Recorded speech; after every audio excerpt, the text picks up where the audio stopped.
So good evening everyone. Good evening guys. Let's start with your chapter.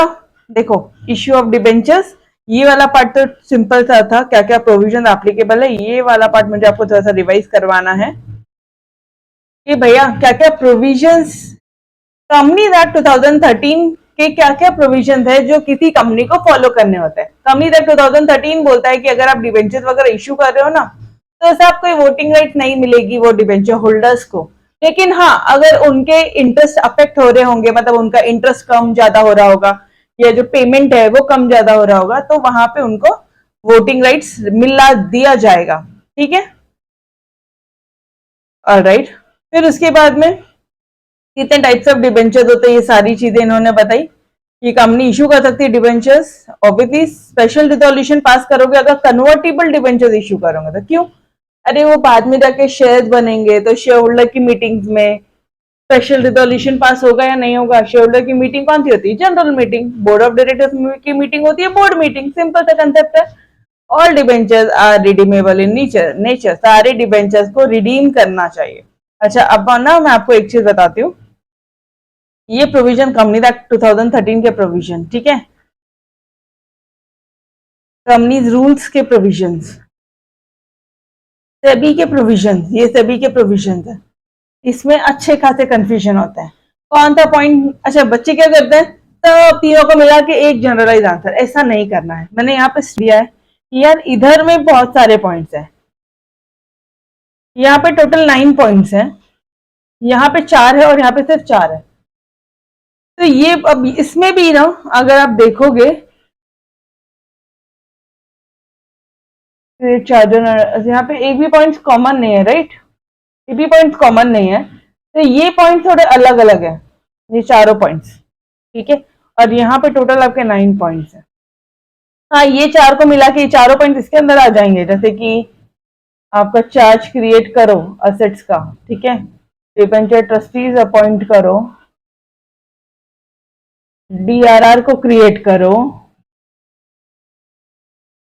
उसके बाद में credit rating लो, ठीक है, उसके बाद में अंडर राइटिंग, और कौन कौन से पॉइंट्स यहाँ आ जाएंगे आपके, मिनिमम सब्सक्रिप्शन, ये भी पॉइंट नहीं दिया उन्होंने। डीटी से रिलेटेड यहाँ पे 2 पॉइंट्स हैं, डिबेंचर सर्टिफिकेट नहीं है, रिटेंशन नहीं है, अंडर राइटिंग नहीं है, ठीक है। तो सिर्फ और सिर्फ इसके 2 पॉइंट मिलता है। अदरवाइज सारे पॉइंट्स अगर आप देखोगे कई अपने आप में ऑल टुगेदर डिफरेंट पॉइंट्स हैं। तो थोड़ा सा कोरिलेट करके पढ़ना। जो पूछा है, अगर आपको कंपनीज रूल्स पूछा है, शेयर कैपिटल डिबेंचर रूल्स पूछा ना, तो सिर्फ यही इतना ही आंसर लिख के आना। जनरलाइज आंसर मत लिख के आना। मन से मत ठोकना कि यार हमको पता है कोई वोटिंग राइट नहीं होता। यहाँ लिखोगे तो गलत हो जाएगा सब। सेबी के रेगुलेशन में सिर्फ और सिर्फ यही पॉइंट लिख के आना, कोई और पॉइंट्स मत लिख के आइए, ठीक है। तो इतना पार्ट अब आपको ध्यान रखना है। जाओ, फिर क्या था कि कंपनी चाहे तो रिडीम कर सकती है, उसका पेमेंट इंटरेस्ट और रिडम्पशन कैसे होगा? ऑब्वियसली टर्म्स एंड कंडीशंस पे होगा, ठीक है। डिबेंचर सर्टिफिकेट 6 महीने के अंदर अंदर आपने डिबेंचर सर्टिफिकेट को इश्यू कर देना चाहिए। डीआरआर आपको क्रिएट करना पड़ेगा। एमसीए ने रिमूव कर दिया डीआरआर की रिक्वायरमेंट। कौन सी कंपनी? जो सबसे बड़ी कंपनी है, जो लिस्टेड है। ऑब्वियसली आपने स्टॉक एक्सचेंज में आप लिस्टेड हो तो आपको ऑलरेडी वहां पे बहुत बड़ी कंपनी हो, ठीक है, तो हम आपको ये डीआरआर रिक्वायरमेंट यूज कर सकते हैं। फाइनेंस कंपनीज जो है, NBFC, non banking financial institutions and housing finance company, अगर आपकी ऐसी कंपनीज है तो आपको एक्सक्यूज है। फिर अपन ने क्या पढ़ा, अगर 500 लोगों से ज्यादा है तो डिबेंचर ट्रस्टीज अपॉइंट करेंगे, वो लोग प्रोटेक्ट करते हैं। ये सारे पॉइंट्स ऑलमोस्ट सेम थे हमारे चैप्टर नंबर 1 के, ठीक है, 1 के तरफ। फिर अगर इनको कोई भी दिक्कत होती है तो वो लोग एनसीएलटी के पास जाएंगे। Regarding what?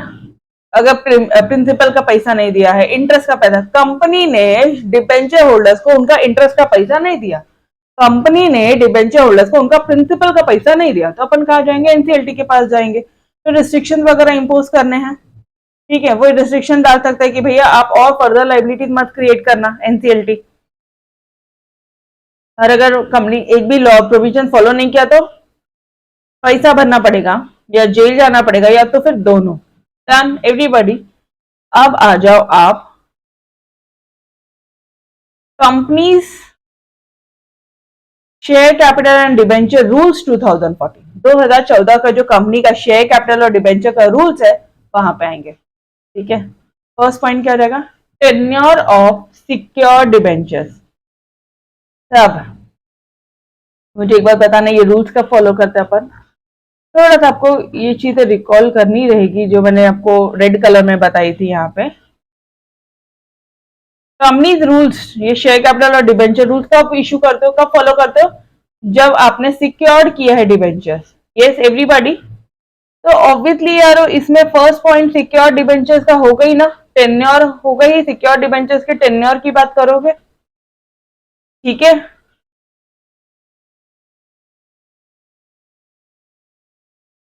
नाउ अभी सिक्योर डिबेंचर्स का टेन्योर मतलब यारो डिबेंचर इशू किया है, मतलब पैसा लिया है, बोरोइंग ली है और डिबेंचर सर्टिफिकेट दिया है सामने वाले को, तो ये जो पैसा लिया कितने सालों के लिए लिया, तो आपको वो बोल रहे हैं कि भैया आपने कम से कम, ठीक है, जितने भी सिक्योर्ड वाले डिबेंचर है जिसमें आपने कंपनी ने सिक्योरिटी दी है, कंपनी ऐसे डिबेंचर्स का रीपेमेंट करना चाहिए within 10 years from the date of issue. जब इशू के उसके 10 सालों के अंदर अंदर उसका पेमेंट कर देना चाहिए। ठीक है, अब कुछ कंपनी ऐसी होती है जिस जो 10 सालों से ज्यादा भी रख सकते हैं, 10 सालों के बाद में भी पेमेंट कर सकते हैं। तो कौन सी कंपनीज होती है जिसको 30 years का टाइम लिमिट दिया पेमेंट करने का, और किसने दिया है, ऑब्वियसली ये एमसीए, सेंट्रल गवर्नमेंट, आरबीआई। ठीक है, ये लोग जब डिबेंचर्स इश्यू करेंगे ना तो ये लोग 30 years के बाद ही payment, 30 years up to 30 years ये लोग पेमेंट करते हैं, मतलब 30 साल के अंदर अंदर ये लोग पेमेंट कर देते हैं, मतलब 10 से 30 साल इन लोगों के लिए है। ऐसी कंपनी जो इंफ्रास्ट्रक्चर के प्रोजेक्ट्स में डील करती है, या फिर ऐसी कंपनी जो कि परमिटेड है बाय एमसीए, या फिर ऐसी कंपनी जो परमिटेड है बाय सेंट्रल गवर्नमेंट, जिसको परमिशन मिल गई है मिनिस्ट्री ऑफ कॉर्पोरेट अफेयर से, सेंट्रल गवर्नमेंट से या फिर आरबीआई से। तो ऐसे लोग जो डिबेंचर्स का रीपेमेंट, ठीक है, डिबेंचर्स का रीपेमेंट कब करेंगे, 10 साल से 30 साल के अंदर, कभी भी जब उनको ठीक लगता है वो लोग कर सकते हैं। आइडियली 10 साल में करना चाहिए, लेकिन अगर आपकी इंफ्रास्ट्रक्चर वाली कंपनी है, या फिर तुम्हारी कंपनी को इन तीनों ने, इनमें से किसी एक ने भी परमिशन दिया है, तब 10 से 30 सालों के अंदर कभी भी रीपेमेंट कर सकते हो। डन गाइस, एवरीबॉडी यहां तक क्लियर है? ये फर्स्ट पॉइंट डन। मैम यार ये वाला पॉइंट हमको हिंट ही नहीं होगा एग्जाम में, कैसे, मतलब यहाँ पे सिक्योर्ड वर्ड क्यों आएगा? अरे ये जो है ना, ये रूल्स सिक्योर्ड डिबेंचर्स के लिए ही लगता है, ये मैंने अभी अभी आपको दिखाया। ठीक है, तो अब आप यहाँ पे इसके टेन्योर की बात करोगे कि भैया कितने साल, 10 साल और 10 से 30 साल, ये ध्यान रखना। ऑलराइट,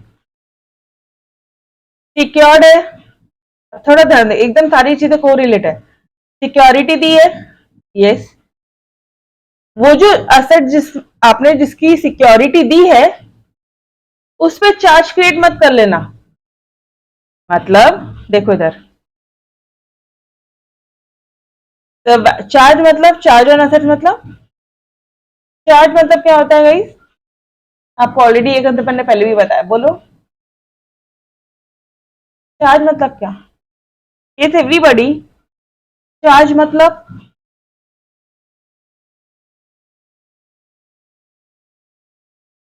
अरे सिक्योरिटी देना, और कुछ नहीं है, सिक्योरिटी देना और क्या है। देखो, company has to create charge on the assets of the company, या तो वो अपनी कंपनी पे असेट चार्ज, मतलब अपनी कंपनी के असेट्स को गिरवी रख सकती है, अपनी कंपनी के असेट को सिक्योर्ड कर सकती है, या सब्सिडरी कंपनी के या फिर होल्डिंग कंपनी के। ठीक है, ऑलराइट। वैल्यू ऑफ चार्ज, कितना सिक्योरिटी होना चाहिए? Principal amount plus interest amount, obviously उनको इंटरेस्ट भी तो जाता है ना।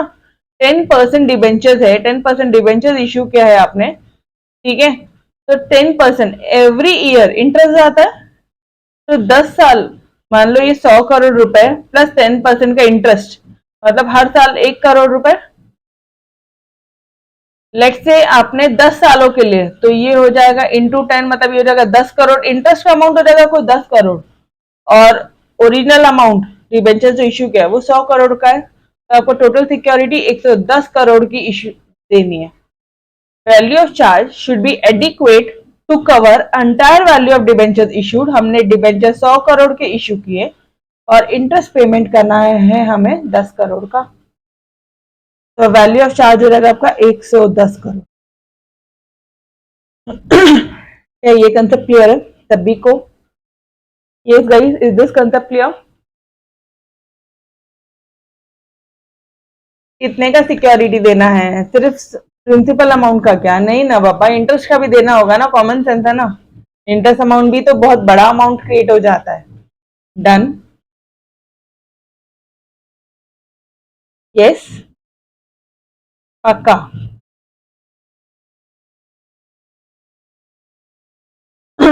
अब लेट्स से गवर्नमेंट कंपनी है और गवर्नमेंट कंपनी ने ना सिक्योरिटी दी है, सिक्योर डिबेंचर्स है इशू किया, ठीक है। उन्होंने सिक्योरिटी क्या दी है पता है क्या? उन्होंने सेंट्रल गवर्नमेंट और स्टेट गवर्नमेंट से ना गारंटी ले ली, गारंटी ले लिया। मतलब गवर्नमेंट कंपनी है, उसको सीजी गारंटी दे रहा है, उसको भी सिक्योरिटी देनी है डिबेंचर्स को, सिक्योर डिबेंचर्स के लिए। तो वो क्या करते हैं, वो लोग कोई एसेट वसेट नहीं देते हैं। वो लोग बोलते हैं कि हम सेंट्रल गवर्नमेंट या स्टेट गवर्नमेंट की आपको गारंटी देते हैं कि भैया आपका पैसा कहीं नहीं जाएगा, हम आपको दे देंगे। तो ऐसे केस में आपको चार्ज क्रिएट करने की जरूरत नहीं है। चार्ज मतलब क्या होता है? वो जो एसेट है उसको आपको अलग निकाल के रखना होता है, बैलेंस शीट में लिखना होता है चार्ज है इस पे, ये एसेट्स पे चार्ज है। मतलब मैडम,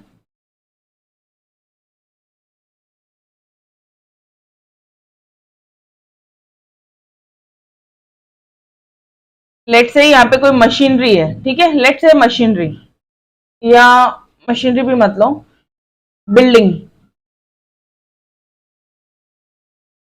हमारे पास में बिल्डिंग है 110 करोड़ की, और हमने यहाँ पे डिबेंचर्स इशू किया है 10% सिक्योर डिबेंचर्स है हमारे यहाँ पे, 10% सिक्योर डिबेंचर्स है 100 करोड़ के। तो आप यहाँ पे लिखोगे चार्ज ऑन एसेट, लिख दो चार्ज ऑन डिबेंचर्स, डिबेंचर्स के बिहाफ में ये चार्ज क्रिएट किया आपने, ठीक है।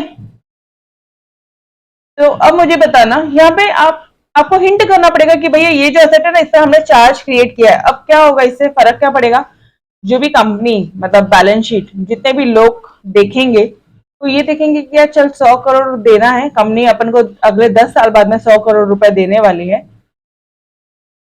10 साल बाद में क्यों बोल रही हूँ समझ में आ रहा है? क्योंकि सिक्योर डिबेंचर है, उसका टेन्योर 10 साल बाद आपको पेमेंट करना ही पड़ता है। तो चलो यार, अपने 100 करोड़ रुपए जो है ना, मतलब विद इंटरेस्ट अपना पूरा पैसा यहाँ पे सिक्योर्ड है, अपन को पैसा मिल जाएगा, तो चिंता वाली बात नहीं है।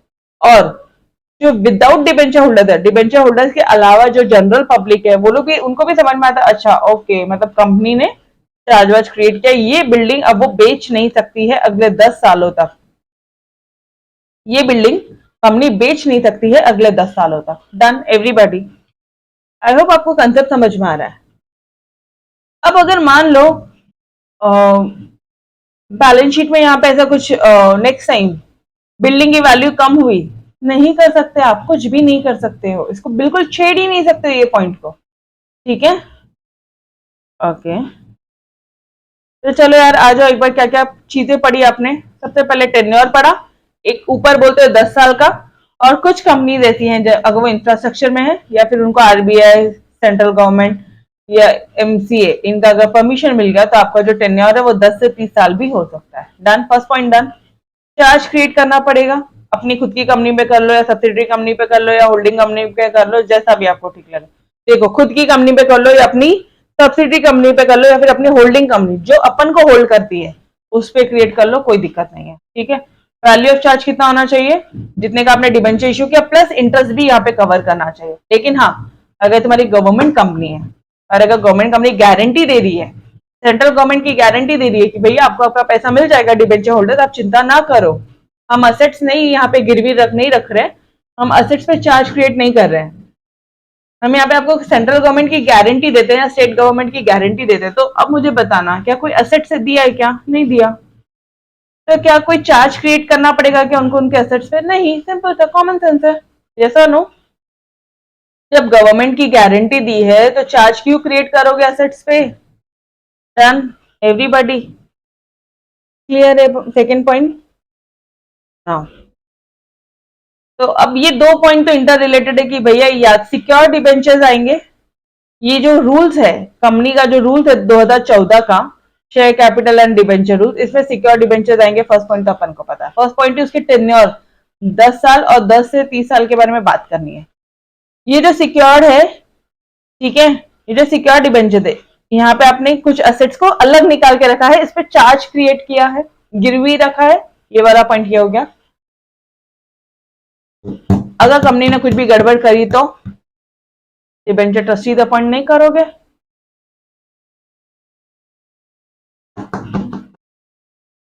रिडम्पशन करने वाले हो आप तो डीआरआर क्रिएट नहीं करोगे। ये सारे प्रोविजन, ये चार बातें आपको कंपनीज रूल्स बोलता है। कौन कौन से रूल्स है कंपनी रूल्स, मतलब क्या क्या चीजें बोल रहा है वो? Share capital and debenture rule 2014 का जो कंपनी का रूल है, ठीक है। कंपनीज ब्रैकेट में लिखेंगे share capital and debenture rules 2014। पहला पॉइंट क्या बोलता है? सिक्योर्ड होना चाहिए, उसका टेन्योर की बात करेंगे। दूसरा पॉइंट, भैया सिक्योरिटी बोल रहे हो तो चार्ज क्रिएट कर लो ना। थर्ड पॉइंट, ये सब देखेगा कौन? DT, debenture trustees. और डीटी आया, डिबेंचर का पेमेंट करना है तो डीआरआर क्रिएट नहीं करोगे क्या? Done everybody. मैडम ये पॉइंट तो यहाँ पे भी था, ऑब्वियसली ये रहना ही है। यहाँ पे भी डीआरआर क्रिएट किया, यहाँ पे भी डीटी को अपॉइंट किया, सवाल ही नहीं उठता, ठीक है। कंपनी का रूल्स है ना, कंपनी के रूल्स है, कंपनी का रूल है 2014, तो ये बोलेगा ही बोलेगा कि भैया डीटी अपॉइंट करो और डीआरआर क्रिएट करो। डन एवरीबॉडी, यहां तक क्लियर है।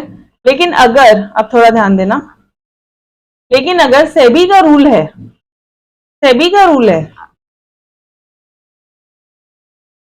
तो वो ये बोलेगा स्टॉक एक्सचेंज का, तो वो ये बोलेगा कि साहब मिनिमम कितना सब्सक्रिप्शन होना चाहिए, ये सभी बोलेगा। जैसे शेयर के केस में 90% मिनिमम सब्सक्रिप्शन होना चाहिए, वैसे डिबेंचर्स के केस में कम से कम 75% का होना चाहिए। रिटेंशन ऑफ ओवर सब्सक्रिप्शन, ज्यादा पैसा है तो भी आप रिटर्न कर सकते हो, हाँ जी रिटर्न कर सकते हैं। अंडर राइटर्स, अगर नहीं आए पैसे तो अंडर राइटर अपॉइंट करना। देखो subscription, subscription, under writing and third point is credit ratings. Credit rating मतलब तुम्हारी कंपनी पब्लिक का पैसा डुबाएगी नहीं, उसके लिए आप क्रेडिट रेटिंग एजेंसीज है उनसे रेटिंग लेकर आओ। वो रेटिंग अगर एक ए आ गया तो इसका मतलब तुम्हारी कंपनी एकदम तोड़ कंपनी है, बिंदास पब्लिक आपकी कंपनी में इन्वेस्टमेंट कर सकता है, ठीक है। अगर तुम्हारी कंपनी का रेटिंग डी आया मतलब तुम्हारी कंपनी डिफॉल्टिंग कंपनी है, सी आया भैया बहुत रिस्क है इधर, बी आया रिस्क है, और ए आया तो बहुत तोड़ कंपनी। डन। तो आप मुझे एक बार बताओ, can you correlate the points? Main चीज तो पॉइंट याद होना है, ठीक है। शेयर कैपिटल डिबेंचर रूल्स बोला तो सिक्योर डिबेंचर आएगा, उसके टेन्योर की बात कर लेना। सिक्योरिटी देनी है तो चार्ज क्रिएट कर लेना, ये सब देखेगा कौन? डीटी देखेंगे तो डीआरआर क्रिएट कर लेना। यहां तक हो गया। अब बात करते हैं ये वाले पॉइंट पे। सेबी है तो मिनिमम सब्सक्रिप्शन की बातें करता है, ओवर सब्सक्रिप्शन होगा तो क्या होगा वो ये भी बताएगा कि कितने तक आप ओवर सब्सक्रिप्शन कर सकते हो। आपको पता है 100% आप ओवर सब्सक्रिप्शन कर सकते हो। सेम अपने शेयर्स के केस में क्या पढ़ा था गाइस? सिर्फ 10% का ओवर सब्सक्रिप्शन ले सकते हो, लेकिन डिबेंचर्स के केस में 100% ले सकते हो।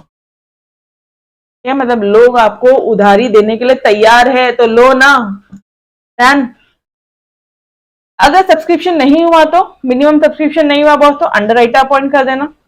और क्या गारंटी, हम किस बेसिस पे आपकी कंपनी में पैसा लगाएंगे? तो लोगों को, पब्लिक को, ये एक ही ए बी सी डी जो भी कुछ रेटिंग आएगी, जो आपको सीआरए क्रेडिट रेटिंग एजेंसी देगी, वो रेटिंग्स आपने यहाँ पे अपने प्रोस्पेक्टस में लिख देना। तो वो रेटिंग देखे, मतलब यार तुम्हारी कंपनी का नाम बहुत है, नाम नहीं भी होगा और अगर तुम्हारी क्रेडिट रेटिंग एजेंसी सीआरए अच्छा है तो बिंदास लोग आपकी कंपनी में इन्वेस्टमेंट। Done everybody. तो यहाँ पे सब्सक्रिप्शन वाले पॉइंट्स हैं, ठीक है। और यहाँ पे सिक्योर्ड, ऑब्वियसली सवाल ही नहीं उठता है, यहाँ पे सिक्योर्ड आना ही आना है। ये चीज समझ में आई है ना आपको? सिक्योर्ड क्यों बोल रही हूँ मैं बार बार आना है? ये देखो ना, शुरू में ही आपको बता दिया था कि भैया ये जो कंपनी का शेयर कैपिटल और डिबेंचर रूल है, इसमें सिक्योर डिबेंचर्स की वो बातें करेगा। डन, क्लियर है? आई होप आपको क्लियर हो गया। ये चारों पॉइंट लर्न है। इधर बोलो फटाफट से, रिकॉल करेंगे पहले पॉइंट, बाद में अंदर का कंटेंट पढ़ेंगे, ठीक है। बिकॉज पॉइंट इंटरकनेक्ट करना दिक्कत हो रहा था।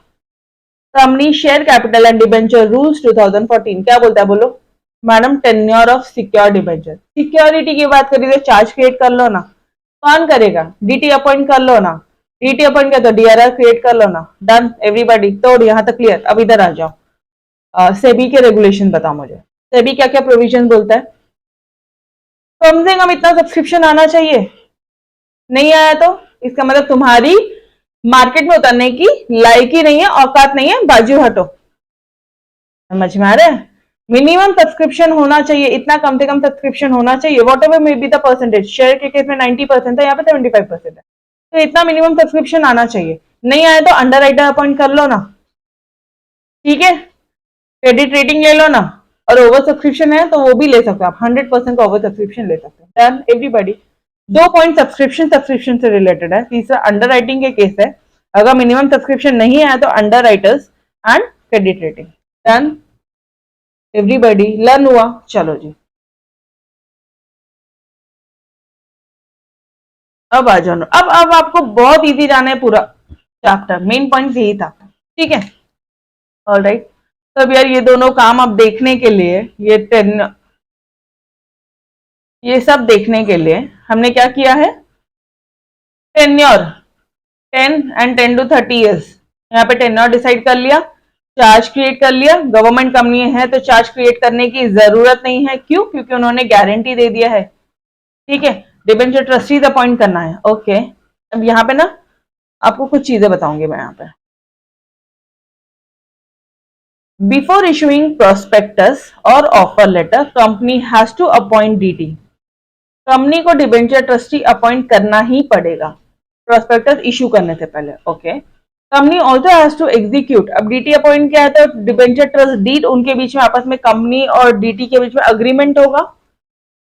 कंपनी और ये डीटी है, ये इनके बीच में अग्रीमेंट होगा, एक डीड बनेगा, डिबेंचर ट्रस्ट डीड बनेगा। कितने दिन में? 60 डेज के अंदर अंदर आप डीड बना लेना from the allotment of debenture. जब आप डिबेंचर्स को अलॉट कर रहे हो उसके 60 डेज के अंदर अंदर आपका डिबेंचर ट्रस्ट डीड बन जाना चाहिए, अग्रीमेंट हो जाना चाहिए। फॉर एग्जांपल मान लो कंपनी ने डिफॉल्ट किया तो डिबेंचर ट्रस्टीज आपकी जो सिक्योरिटी उसको बेच के डिबेंचर होल्डर्स को पैसा दे देगी। तो ये सारे टर्म्स एंड कंडीशन ये डिबेंचर ट्रस्ट डीड में लिखे होते हैं। डन, ये वही पार्ट है। Deed contains the terms and conditions agreed by the company and trustees and clearly states the role of debenture trustees. ठीक है, और जो भी उनका रोल होगा वो क्लियरली मेंशन किया रहेगा। थर्ड पॉइंट डन यारो, third point done. Now DRR, the most important point over here. ये क्या बोलता है आपको पता है? DRR होता है क्या, पहले मुझे बताओ। यार 10 साल बाद में इतना लमसम अमाउंट 110 करोड़ रुपए पेमेंट करने में दिक्कत होगी, ठीक है। तो कंपनी क्या करती है? एक डिबेंचर रिडम्पशन रिजर्व का अकाउंट ओपन करती है, जहां पे वो जो भी प्रॉफिट अवेलेबल है ना डिबेंचर का पेमेंट करने के लिए, उससे वो रिजर्व क्रिएट करती रहती है। अच्छा, अब बात आती है मैडम कितना रिजर्व? 100 करोड़। अपना डिबेंचर्स क्या दिख रहा है बैलेंस शीट में? आपका डिबेंचर दिख रहा है 10% सिक्योर डिबेंचर्स। ये सिक्योर्ड वाला पार्ट चल रहा है, ये ध्यान रखना। कंपनी का share capital and debenture rules वाला पार्ट चल रहा है। यहाँ पे मिक्सअप मत कर देना आंसर्स को, ठीक है। यहाँ पे 100 करोड़ बोल रहा है, इतने डिबेंचर्स आज की डेट पे आउटस्टैंडिंग है, मतलब हमें पेमेंट करना बाकी है, आउटस्टैंडिंग है, पेमेंट करना बाकी है। ये आउटस्टैंडिंग वर्ड समझ में आता है यहाँ पे? आउटस्टैंडिंग, कितने डिबेंचर्स आउटस्टैंडिंग है गाइस? 100 करोड़ के डिबेंचर आउट। तो इसका कितना परसेंट आप रिजर्व क्रिएट करोगे?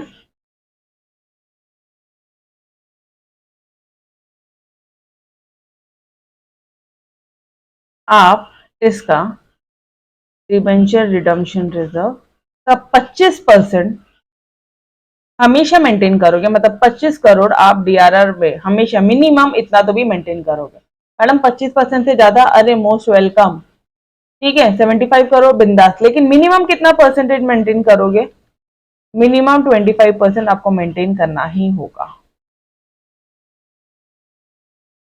डन, ये पॉइंट क्लियर है? मिनिमम आपको 25% मेंटेन करना ही होगा। Is this part clear? तो ये वाला पार्ट देखो, company has to maintain at least 25% of it outstanding debenture in the DRR account. तक क्लियर है? नाउ यार हर साल डीआरआर अकाउंट में इन्वेस्टमेंट भी करोगे आप, तो कम से कम 15% का इन्वेस्टमेंट करोगे। अब मैम ये 15% किसका? जो भी डिबेंचर्स मैच्योर होने वाले हैं, ये ध्यान देना, ये पॉइंट में बहुत दिक्कत होती है, ठीक है। अपना ईयर है कैलेंडर, अपना क्या होता है अकाउंटिंग ईयर है अप्रैल टू मार्च, ठीक है। और फिर ईयर आ जाएगा आपका अप्रैल टू, यहां से अप्रैल टू मार्च।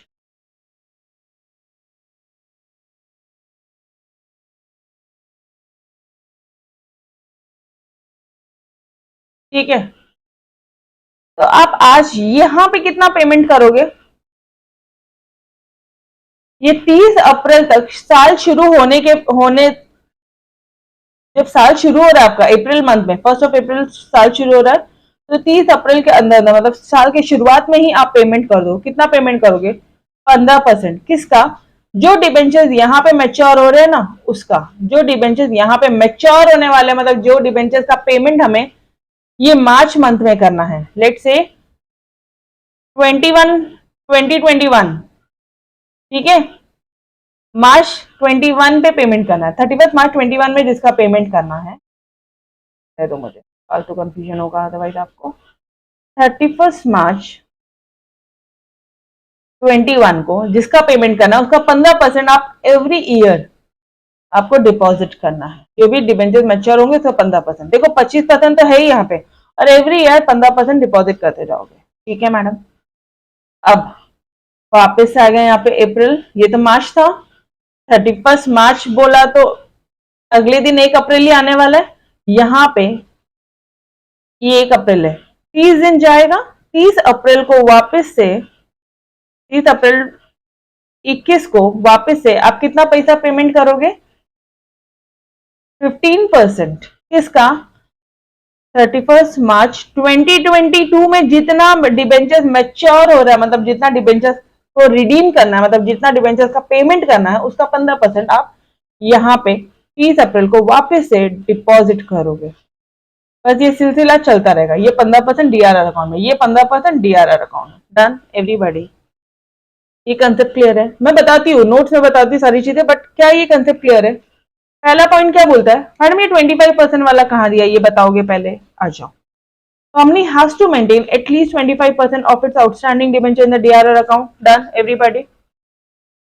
अब ये 15% वाला, company has to invest a deposit before 30 April, 30 April तक, 30 अप्रैल के पहले पहले, ऑन और बिफोर। ऑन चलेगा क्या? ऑन बोला मतलब 30 अप्रैल को डिपॉजिट किया, चलेगा क्या? चलेगा। बिफोर दौड़ेगा, 30 अप्रैल तक तो कर ही देना। असम नॉट लेस देन, मतलब एटलीस्ट 15%, ज्यादा कर सकते हैं, बिल्कुल ज्यादा कर सकते हैं। 15% of amount of its debenture maturing during the year ending 31 March of the next year. Done? Clear है? बोलो जी, यहां तक क्लियर है everyone? And money from this account, सिर्फ इतना ध्यान रखो, मार्च में जो मार्च में जो डिबेंचर्स आपके मैच्योर होने वाले हैं, उसका 30 अप्रैल को ही आपको 15% डीआरआर अकाउंट में डिपॉजिट कर। Done? And money from this account is use for redemption of debenture. अच्छा, ये डीआरआर अकाउंट में जितना भी पैसा है, ठीक है, 25% आया, फिर 15 करोड़ हर साल आ रहा है, तो ये जो पैसा है आप इनका रिडम्पशन, रीपेमेंट करने के लिए यूज कर सकते, रिडीम करने के लिए, रीपेमेंट मतलब रिडीम करने के लिए आप यूज कर। Done everybody? क्लियर है? तो कौन कौन से पॉइंट्स है यारो? टेन्योर, जैसी टेन्योर की बात करी वैसी सिक्योर्ड है ना डिबेंचर्स, तो सिक्योरिटी क्रिएट करो ना, ठीक है। कौन देखेगा ये सब? टीटी अपॉइंट कर लो, DRR क्रिएट कर लो। 25% तो मिनिमम कम से कम होना ही चाहिए, और एवरी ईयर 15% आपको जो भी डिबेंचर मैच्योर होने वाले मार्च में, उसको आपको अप्रैल में रख। चलो let's move on to your requirement of SEBI. Boss SEBI के क्या रिक्वायरमेंट्स है?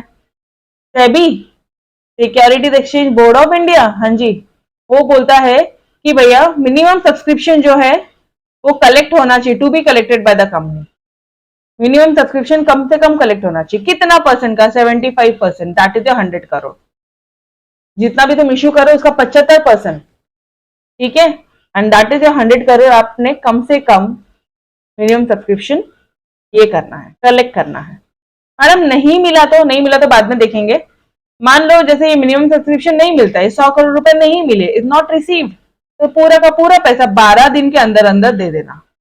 मैम यार ये मिनिमम सब्सक्रिप्शन हमने शेयर में भी पढ़ा था, शेयर में मिनिमम सब्सक्रिप्शन 90% है, यहीं पर लिख लो शेयर में 90% है, और ये जो 12 दिन है ये 15 दिन है शेयर्स में। अगर मिनिमम सब्सक्रिप्शन नहीं मिला तो 15 दिन के अंदर अंदर तुमको पूरा पैसा लौटाना पड़ता है। शेयर्स में पढ़ा था मैडम, कहाँ पढ़ा था?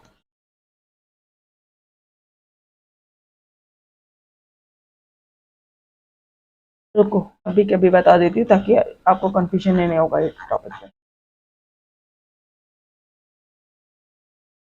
ये पढ़ा है आपने शेयर्स का statutory provision for allotment of shares.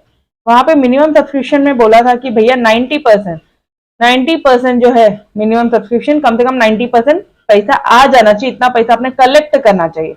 अगर नहीं मिला तो इफ नॉट कलेक्टेड तो 15 दिन के अंदर अंदर पूरा पैसा रिटर्न करना पड़ेगा। Done everybody. ये 90% और 15 दिन दिखा आपको? यस, बताती हूँ मैं आपको।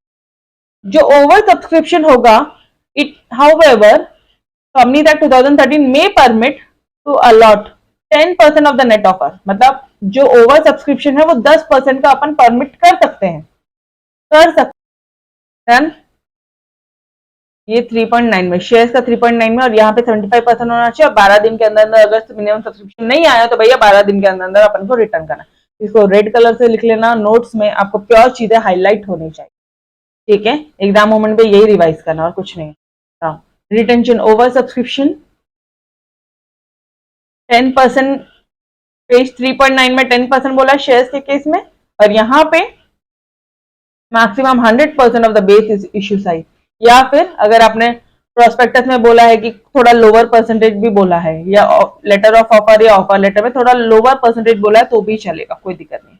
मैडम यार ये लेटर ऑफ ऑफर या ऑफर लेटर और ये सब क्या होता है? 2 मिनट, ये भी चीजें मैंने आपको नोट में अच्छी तरह से दी है, इधर आ जाओ। प्रोस्पेक्टस किसको इश्यू करती है कंपनी? पब्लिक को इश्यू करती है। ऑफर किसको देती है? ऑफर लेटर किसको देगी? प्राइवेट प्लेसमेंट के केस में ऑफर लेटर है, और राइट इश्यू के केस में लेटर ऑफ ऑफर है। तो यारो तुम कंपनी लॉ पढ़ रहे हो, तुम कंपनी सेक्रेटरी बनने वाले हो, सीएस करने वाले हो आगे जाके, तो इन चीजों का अप्रोप्रिएटली यूज करना। ऑफर किसको दे रहे हो? कुछ चुनिंदा लोगों को प्राइवेट प्लेसमेंट को ऑफर दे रहे हो, तो चुनिंदा लोगों को प्राइवेट प्लेसमेंट को ऑफर दे रहे हो।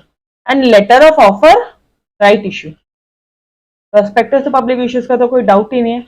ऑफर लेटर चुनिंदा लोगों को प्राइवेट प्लेसमेंट को, and later of offer right issue. Done everybody. छोड़, चलो जी तो आई होप आपको इन चीजों का मतलब भी समझ गया। Offer letter private placement, letter of offer right issue, and prospectus public issue. Done. Madam फिर बोनस इश्यू को क्यों लेटर ऑफ ऑफर नहीं मिला? अरे यार बोनस इश्यू और राइट इश्यू, बोनस फ्री में दे रहे हो, ठीक है, किसी को फ्री में दे रहे हो तो तुम क्या लेटर ऑफ ऑफर क्यों दोगे? राइट इश्यू में तो आप उनको अधिकार दे रहे हो, वो चाहे तो वो राइट एक्सरसाइज कर सकते हैं या नहीं कर सकते हैं। डन। आई होप अगर ये क्वेश्चन माइंड में आ रहा होगा तो वो भी क्लियर हो गया होगा। डन। चलो जी, नाउ अगर मिनिमम सब्सक्रिप्शन नहीं आया तो अंडर राइटर्स अपॉइंट कर लो, उनके साथ में अंडर राइटिंग अग्रीमेंट ले लो, ठीक है। और ये जो भी अपॉइंटमेंट है कि आपने अंडर राइटर को अपॉइंट किया है, इसको ऑफर लेटर या लेटर ऑफ ऑफर या प्रोस्पेक्टस में प्लीज मेंशन करना, ठीक है। क्रेडिट रेटिंग ले लो। कौन बोलता है ये क्रेडिट रेटिंग लेने? कि company should get credit rating for issuing debentures. At least debenture issue कर रहे हो तो क्रेडिट रेटिंग लेना ही चाहिए, ठीक है। क्रेडिट रेटिंग मतलब क्या होता है, यहाँ पे लिखोगे, क्रेडिट रेटिंग मतलब लिखो guys, it is a measure, it measures the likelihood, the likelihood of an entity या of an company या of an organization, जो भी कुछ है, ठीक है, टर्निंग टू डिफॉल्टर। भैया ये क्रेडिट रेटिंग मतलब क्या कि ये मेजर कर रहे हैं कि कोई कंपनी वो डिफॉल्ट पे कन्वर्ट कब हो जाएगी। तो हम लोग यहाँ पे मेजर कर रहे हैं कि यार इनके पास में कितना पैसा है, ठीक है, उधारी इनको देना चाहिए नहीं देना चाहिए। डिबेंचर होल्डर यहाँ पे एनालिसिस कर रहे हैं कि वो कंपनी को उधारी दी जानी चाहिए नहीं दी जानी चाहिए। तो वो लोग कंपनी को क्या बोला, आप पहले क्रेडिट रेटिंग एजेंसी से क्रेडिट रेटिंग लेकर आओ। और वो क्रेडिट रेटिंग किस फॉर्म में होती है, ए, डबल ए, ट्रिपल ए, ठीक है, फिर बी बी बी, फिर बी बी, फिर बी, फिर सी डी, इस तरह से होती है। ए मतलब क्या होता है, बहुत ही अच्छी कंपनी, ठीक है। ए मतलब very low risk, very low risk. इस ट्रिपल ए मतलब यहाँ पे जो रिस्क है वो लो है, डबल ए में बहुत लो रिस्क है, ट्रिपल ए में लो रिस्क है, बीबीबी में उससे भी कम रिस्क है, ठीक है।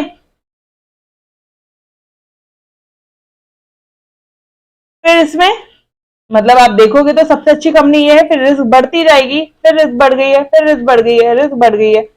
ये तो वर्स्ट कंपनीज हो गई, वर्स्ट वर्स्ट, ठीक है। तो आप मोस्टली क्रेडिट रेटिंग एजेंसी ये क्रेडिट रेटिंग देती है, तो आपको ये समझ में आता है यार कि यार ये कंपनी में पैसा डालना चाहिए या नहीं डालना चाहिए, अपना पैसा डूबेगा तो नहीं ना। डन, क्लियर है, यहाँ तक क्लियर है। कौन देता है credit rating, it is given by the credit rating agencies which indicate the credit risk level. उधारी देना चाहिए नहीं देना चाहिए। As per SEBI, company making public issue or right issue of convertible debentures must obtain credit rating agency। मतलब madam अगर तुम debentures को आगे चल के शेयर्स में कन्वर्ट करने वाले हो, मतलब ये जो डिबेंचर्स है तुम्हारे कन्वर्टेबल डिबेंचर्स तुम इशू कर रहे हो, मतलब ये जो डिबेंचर्स है आगे चल के शेयर्स में कन्वर्ट हो जाने वाला है, तो ऐसे केस में तुमको कंपलसरी है कि तुम क्रेडिट रेटिंग लेकर आओगे एक से या एक से ज्यादा एजेंसी से, ठीक है। ये सब कहाँ मेंशन होगा, अगर पब्लिक इशू कर रहे होगे तो प्रोस्पेक्टस में मेंशन कर देना, अगर प्राइवेट प्लेसमेंट कर रहे होंगे तो ऑफर लेटर में मेंशन कर देना, अगर राइट इशू कर रहे हो तो लेटर ऑफ ऑफर में मेंशन। डन। अभी राइट इशू जरूरी नहीं है शेयर्स का ही होता है यारो, ये पब्लिक इशू जरूरी नहीं है शेयर्स का ही होता है। डिबेंचर्स का हम लोग यहाँ पे पब्लिक इशू की बात कर रहे हैं, डिबेंचर्स को हम लोग यहाँ पे प्राइवेट प्लेसमेंट करने की बात कर रहे हैं। Done, everyone clear. यहाँ पे सारी चीजें आप डिबेंचर्स के लिए प्रोस्पेक्टस में ये सारी चीजें आपको मेंशन कर, तो कौन से 4 पॉइंट्स है, मिनिमम सब्सक्रिप्शन होना चाहिए, कितना होना चाहिए, 75%, that is the 100 crore, 75% of the base issue that is the 100 crore, ठीक है जी। अगर नहीं मिला तो 12 दिन के अंदर अंदर पैसा रिटर्न कर देना। रिटेंशन 100% आप यहाँ पे रिटेंशन कर सकते हो। ओवर सब्सक्रिप्शन, ज्यादा पैसा आ गया, खूब ज्यादा लोगों ने पैसा दिया, तो 100% of the base issue size आप यहाँ पे ओवर सब्सक्रिप्शन का पैसा अपने पास रख सकते हो। अगर मिनिमम सब्सक्रिप्शन नहीं हुआ तो अंडर राइटर अपॉइंट कर लेना, अंडर राइटिंग एग्रीमेंट होगा उनके साथ में, और ये जो एग्रीमेंट है तुम्हारा ये लोगों को भी बताना, पब्लिक को भी बताना, जिनको भी शेयर दे रहे हो उनको बताना, by letter of offer, by offer letter and by prospectus, ठीक है। क्रेडिट रेटिंग कंपलसरी हो जाएगी आपकी, जो क्या बताता है कि भाई कोई भी एक एंटिटी डिफॉल्ट कब कर सकती है, वो डिफॉल्टर कब बन सकती है, ठीक है। तो उसका कितना लाइकलीहुड है। अब सेबी के हिसाब से जो अगर आप ऐसे सिक्योरिटीज इश्यू कर रहे हो जो बाद में शेयर में कन्वर्ट होने वाला, मतलब तुम कन्वर्टेबल डिबेंचर्स इश्यू कर रहे हो, तो आपको कंपलसरी है, और ये भी चीजें आप इनमें बता देना। डन एवरीबॉडी, पक्का clear, yes. stored with the concept.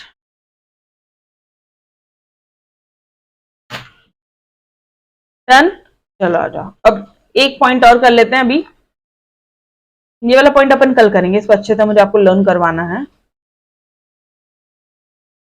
Debenture trustees वाला पॉइंट कर लेते हैं। डिबेंचर ट्रस्टीज क्या होते हैं, कब अपॉइंट करोगे इनको, जब आप मोर देन 500 पर्सन को डिबेंचर इश्यू करोगे तब आप डिबेंचर ट्रस्टीज को अपॉइंट करोगे। ठीक है, company issuing secure debentures must appoint debenture trustees.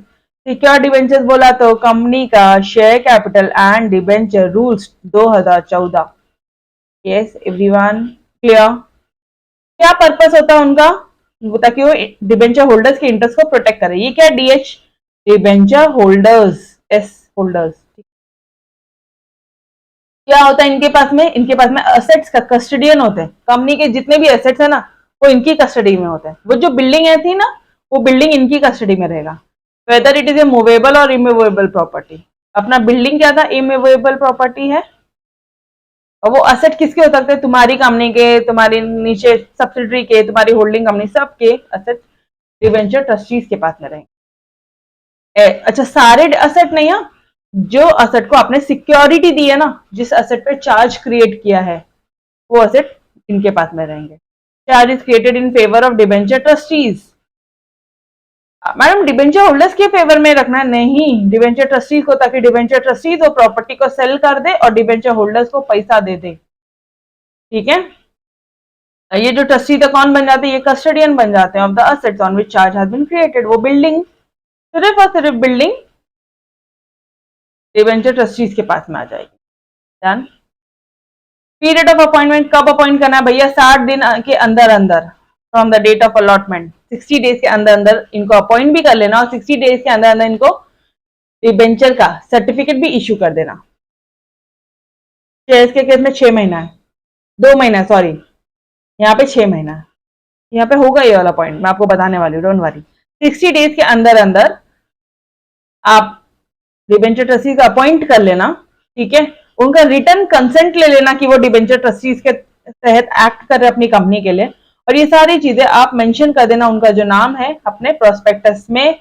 अगर पब्लिक इशू कर रहे हो तो, राइट इशू कर रहे हो तो लेटर ऑफ ऑफर में, और अगर ऑफर लेटर मतलब प्राइवेट प्लेसमेंट कर रहे हो तो ऑफर लेटर में भी इनका नाम करंट कर देना।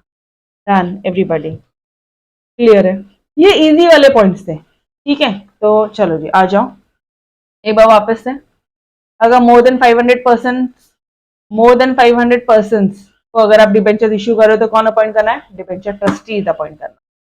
सिक्योर डिबेंचर्स को अगर इश्यू कर रहे हो तो भी करना है, सवाल ही नहीं होता। ये लोग कौन है, ये इंस्टीट्यूशन है जो डिबेंचर होल्डर्स के इंटरेस्ट को प्रोटेक्ट करती है। कौन कौन से एसेट्स हो सकते हैं, मूवेबल, इमूवेबल। चार्ज किसके फेवर में क्रिएट करना है, इनके फेवर में, ताकि ये लोग बेच सके। ये कस्टडियन कहलाएंगे क्योंकि इनके पास में कस्टडी है कंपनी के असेट्स की। सिंपल सा पार्ट है। Period 60 days from the allotment, debenture trustees को अपॉइंट कर लेना भाई, उनका रिटर्न कंसेंट ले लेना, और ये सारी बातें, इनका नाम वगैरह सारी चीजें मेंशन कर देना प्रोस्पेक्टस में, लेटर ऑफ ऑफर में, या फिर offer letter. Done everyone, clear? Third, अरे सिंपल सा पॉइंट है। यस, देन बढ़ू आगे। now the last point is your debenture trust deed. सबसे छोटा सा पॉइंट है, ये भी कर लेंगे। पहले बताओ मुझे, आपको अभी तक मैंने जो भी कुछ पढ़ा उसमें कोई भी डाउट है क्या यारो? Anyone having any doubt still here? तो प्लीज पूछो।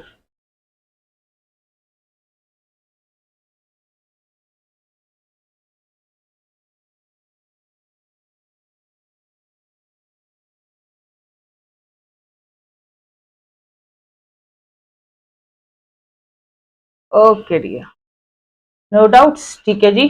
Now the last point is your debenture trust deed. वो जो अग्रीमेंट बना था ना कंपनी ने डिबेंचर ट्रस्टीज के साथ में, जो डीड साइन की थी, जो ट्रस्ट डीड बनाया था, जो अग्रीमेंट बनाया था, देखो company enters into a contract with one और डिबेंचर मोर डिबेंचर ट्रस्टीज। टर्म्स और कंडीशन यहाँ पे लिखे हुए होंगे। ये एक लीगल इंस्ट्रूमेंट है। कन्वेइंग, क्या मैसेज देता है ये, कि कंपनी के एसेट्स हमारे पास है। Conveying the assets of a company to the trustees, ये क्या मैसेज दे रहा है ये मैसेज दे रहा है कि भैया जो कंपनी के जो असेट्स है ना, ये इनके पास है। The deed also define the rights, क्या राइट्स है, क्या ड्यूटीज और क्या पावर है डिबेंचर ट्रस्टीज के पास। कंपनी को एग्जीक्यूट करना पड़ेगा ये जो डीड है कम से कम 3 महीने के from the closure of the issue. 3 महीने के अंदर अंदर इनको ये डीड बनानी पड़ेगी विद इन 3 मंथ। मैम यार कितने सारे डेज है। सुनो एक बात बोलूं आपको, अगर मान लो ये आपको दिन जो है याद नहीं आता, तो आप एग्जाम में ऐसा लिख रहे ना, पढ़ के जा रहे हो, अच्छे से पढ़ के जा रहे हो, रिवाइज कर रहे हो, लेकिन फिर भी याद नहीं आया, तो आप लिख देना विद इन प्रिस्क्राइब पीरियड उनको ये डीड बनाना पड़ेगा। प्रिस्क्राइब पीरियड, ठीक है जी। ओके। मेंबर्स मतलब share holders, debenture holders can also inspect the deed. हम ये लोगों को क्यों अधिकार दिया, शेयर होल्डर्स क्यों ये बीच में ये कर रहे हैं, लोग पॉइंट कर रहे हैं यहाँ पे।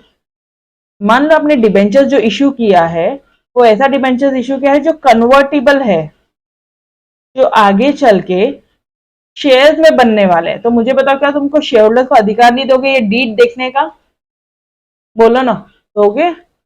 And also get a copy by paying certain fee. ये लोग चेक भी कर सकते हैं, कुछ फीस देके उसका कॉपी भी ले सकते हैं।